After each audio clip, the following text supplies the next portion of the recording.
اذکار سیریز میں ہم آپ تمام کو استقبال کرنے جا رہے ہیں۔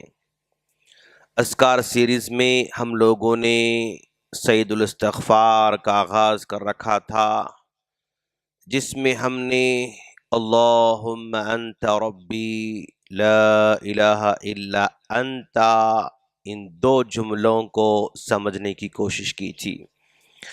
آج ان دو جملوں کے بعد جو جملہ آ رہا ہے خلقتنی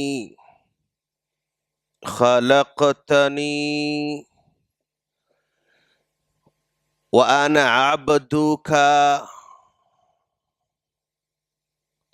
خلقتنی وانا عبدک،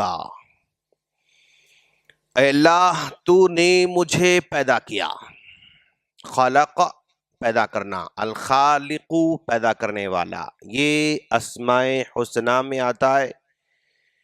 الخالق، البارئ، المصور، یہ سب اللہ تبارک و تعالیٰ کے اسماء ہیں، پیدا کرنے والا۔ الخالق، خلقتنی، اے اللہ تو نے مجھے پیدا کیا، اے اللہ تو نے مجھے پیدا کیا۔ یہ بندہ اقرار کر رہا ہے کہ میرا خالق کون ہے؟ تو ہے۔ میں تجھے اپنا خالق مان رہا ہوں، تو یہ اس بات کی علامت ہے کہ میں تیرے علاوہ جتنے بھی خالق ہونے کا دعویٰ کرتے ہیں ان تمام کا میں رد کر دیتا ہوں۔ تیرے علاوہ دنیا میں کوئی خالق ہو ہی نہیں سکتا، اور تیرے علاوہ خالق دنیا میں کوئی ہو ہی نہیں سکتا۔ یہ تو اللہ تعالیٰ کی عظمت ہے، اور تو نے مجھے پیدا کیا اور میری خاطر تو نے سورج کو بھی پیدا کیا۔ میری خاطر تو نے سورج کو پیدا کیا۔ سورج کس کے لیے؟ اللہ نے انسانوں کے لیے پیدا کیا۔ میری خاطر تو نے چاند کو پیدا کیا۔ میری خاطر تو نے ستاروں کو پیدا کیا۔ میری خاطر تو نے بادلوں کو پیدا کیا۔ میری خاطر تو نے پہاڑوں کو پیدا کیا۔ میری خاطر تو نے سمندر کو پیدا کیا۔ یہ سب کے سب مخلوقات کو اے اللہ تو نے میرے لیے پیدا کیا۔ یہ بندہ اللہ تعالیٰ کی بڑائی بیان کرتا ہے اس خلقتنی ورڈ کے اندر۔ اچھا، تو نے میری خاطر پہاڑوں کو، جھاڑوں کو، درختوں کو، سمندروں کو، سورج کو، چاند کو، ہوا کو، فلاں کو، جانوروں کو، سب کچھ تو نے میرے لیے پیدا کیا ہے، یعنی ہماری خدمت کے لیے پیدا کیا ہے۔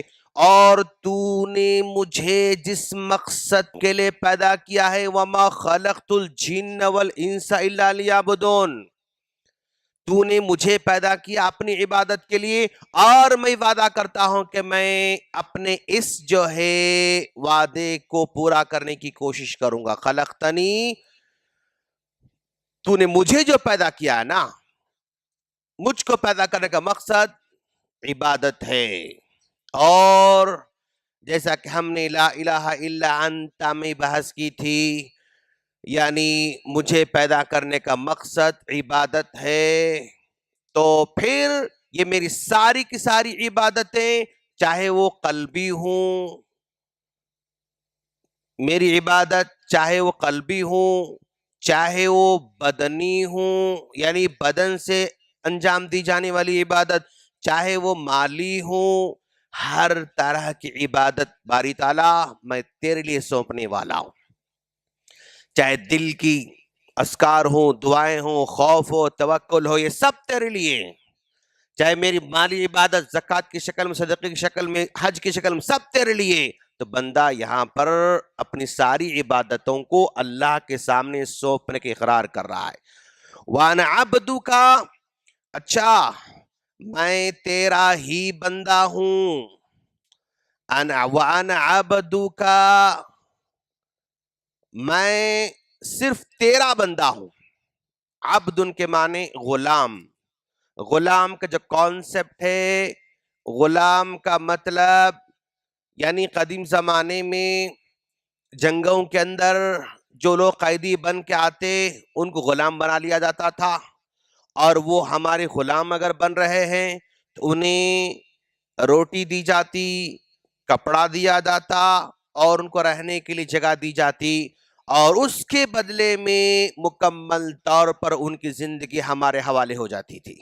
ہم جو کام کہیں وہ کام کرتا ہے، ہم جب کام کہیں تب کام کرتا ہے، ہم جیسے بھی کام کرنے کے لیے کہیں وہ کام کرتا ہے، پلٹ کر اس کو پوچھنے کا حق نہیں ہے کہ آپ مجھے ایسا کیوں حکم دے رہے ہیں۔ یہ غلامی کانسیپٹ تھا۔ تو بندہ انا عبدک اے اللہ میں تیرا غلام ہوں، ایسا غلام کہ تو جب چاہے مجھے بلائے لبیک کہوں گا میں، تو مجھے جس بات کا بھی حکم دے رہا ہے لبیک کہہ رہا ہوں، جس وقت بھی حکم دے گا میں لبیک کہہ رہا ہوں، جیسے بھی حکم دے گا میں لبیک کہہ رہا ہوں، اور اس کے بدلے میں تو مجھے جو دے بس وہی میں لوں گا، اس کے معاوضے میں تو جو ڈیسائیڈ کرے گا بس وہی ہوگا۔ میں اپنی طرف سے میں کچھ بھی ڈیمانڈ نہیں کر سکتا، اپنی طرف سے میں ڈیسائیڈ نہیں کر سکتا کہ بھائی میں نے نماز پڑھا، نماز کے لیے میرے لیے یہ ہونا چاہیے، یہ نہیں یہ ہونا چاہیے، میں ڈیسائیڈ نہیں کرتا۔ تو نے جو ڈیسائیڈ کر رکھا نا بس وہی میں اس سے راضی ہوں۔ روزے کے لیے یہ نہیں چاہیے، مجھے یہ چاہیے، نہیں، تو نے جو ڈیسائیڈ کر رکھا نا اوکے اگری، تو جو میرے لیے مقرر کر دیتا ہے اس پہ میں راضی ہوں۔ وانا عبدکا، تو جب بھی پکارے گا لبیک، تو جیسے بھی حکم دے گا لبیک، تو گویا بندہ اپنے آپ کو مکمل سرنڈر کرتا ہے اس کے اندر، بس میں تیرا غلام ہوں، تو جب بولے گا، جیسے بولے گا، جہاں بولے گا، جیسے بولے گا، ہر چیز کے لیے میں تیار ہوں۔ یہ بندہ اس میں اقرار کر رہا ہے۔ خلقتنی، تو نے مجھے پیدا کیا، میری خاطر ساری جہاں کو پیدا کیا، تو نے جس مقصد کے لیے مجھے پیدا کیا میں وہ پورا کروں گا، اور میں تیرا غلام ہوں، تو جو بھی مجھ سے کہہ رہا ہے اس پہ میں راضی ہوں اور اس کو کرنے تیار ہوں۔ اس کے لیے میں جو ہے صبح شام دن رات جب تو جو بولے گا وہ کرنے تیار ہوں۔ تو بندہ مکمل طور پر اپنے آپ کو سرنڈر کر رہا ہے اللہ تعالیٰ کے۔ جب اتنا سرنڈر اگر بندہ کرتا ہے اور اتنا فیلنگ کے ساتھ جب دعا کرتا ہے تو پھر دعا کا مزہ ہی الگ ہو جاتا ہے۔ تو اللہم انت ربی لا الہ الا انت خلقتنی وانا عبدک، ہم یہاں تک پہنچے ہیں۔ اس کے بعد کا جملہ کل ہم پڑھیں گے انشاءاللہ۔ اللہ سے دعا ہے اللہ تعالی ہم تمام کو مکمل طور پر اپنے آپ کو اس کو سرنڈر کرنے کی توفیق عطا فرمائیں۔ آمین۔ السلام علیکم ورحمۃ اللہ وبرکاتہ۔